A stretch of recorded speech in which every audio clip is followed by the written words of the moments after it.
Over the past month, I built an empire in Minecraft. I negotiated deals, dealt with bandits, made alliances, connected to a server-wide rail system, and even competed in the annual Olympic Games. This all took place in survival on one of the most unique servers, CivClassics, a server with a decade-old community and hundreds of nations, and some of the most amazing builds Minecraft has ever seen. But even the great nations started from nothing.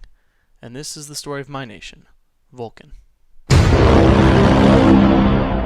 I logged on after seeing a Reddit post where Patar15 was claiming my land for their new nation built over. I had been inactive for some time but had been planning to make a return later this summer. After seeing this post, my timetable was pushed forward. It became clear Patar and his recruits had taken up residence in the main building I've been working on. Upon a little further exploration, he had already built his obsidian reinforced bunker directly below. Yeah, look at this. He literally built underneath my base.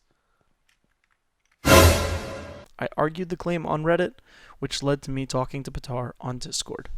From the start, neither of us were going to budge, but soon Patar offered a buyout.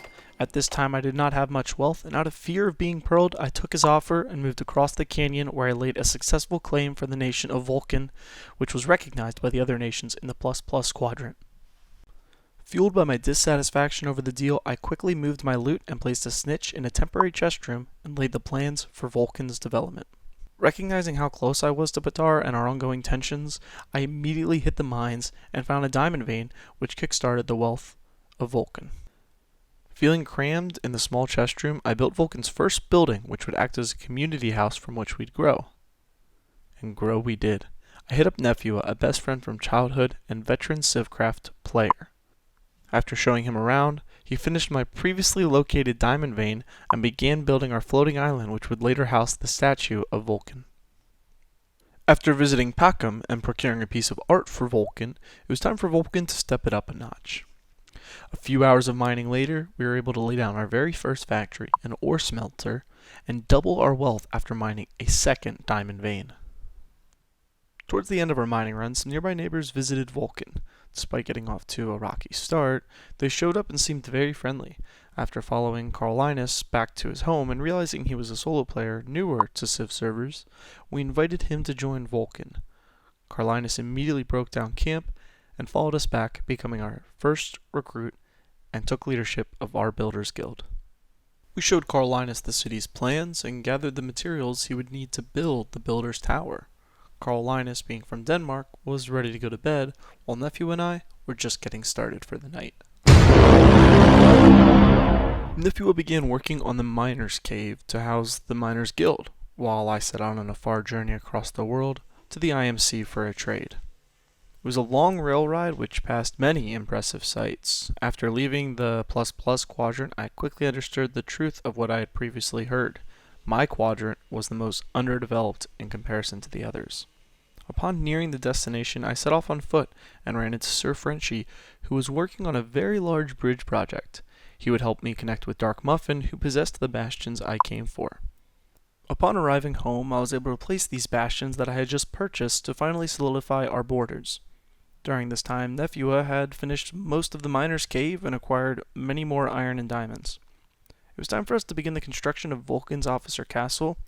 Before beginning, we decided we needed better pickaxes and headed to Westminster, another far rail ride. I met a necessary skin update on the way, then we arrived and went a little overboard shopping, purchasing a very large quantity of obsidian and an assortment of gambled enchanted tools. We headed back and first built our Officer Vault before continuing work on the castle.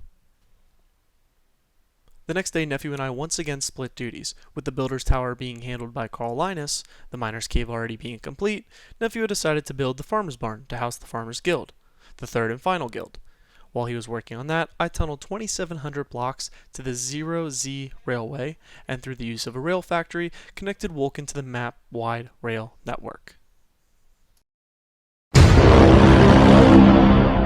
Up to this point, we have had limited interactions with the community, but that was about to change.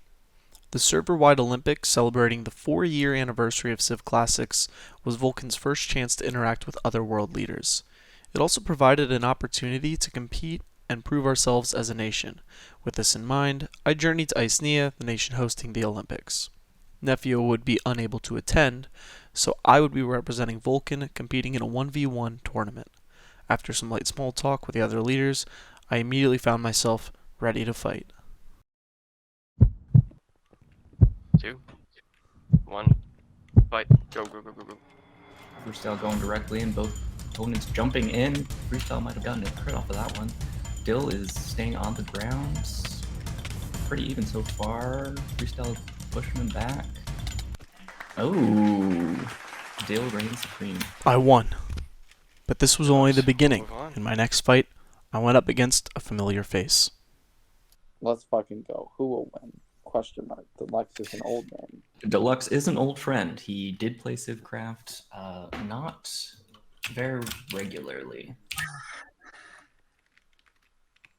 Deluxe, Alright. you ready?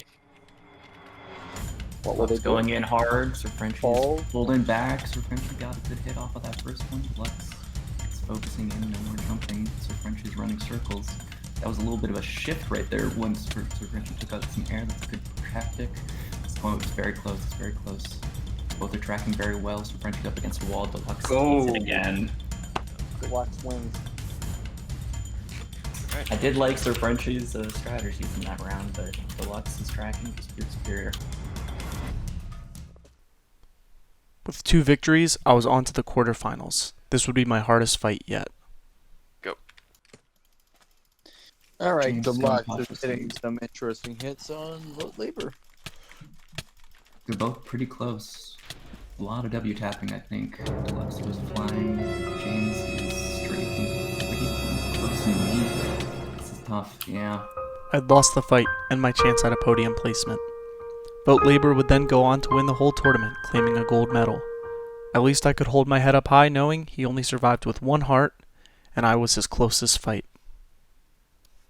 I later competed in the 3v3 with Eamon and Brutal Dorito, creating new relationships with new nations.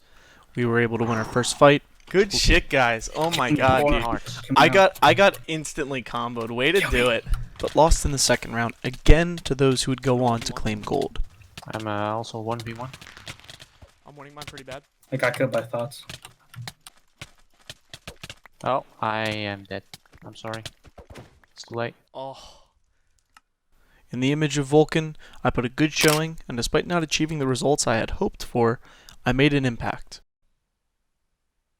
Not long after the Olympics, Nephew and I were continuing work on Vulcan's buildings, and a new nation claimed land a very short walk from Vulcan. After exploring their builds, we returned to Vulcan, feeling safe. We naively didn't think anything of it when we decided to log off for the night after a successful day.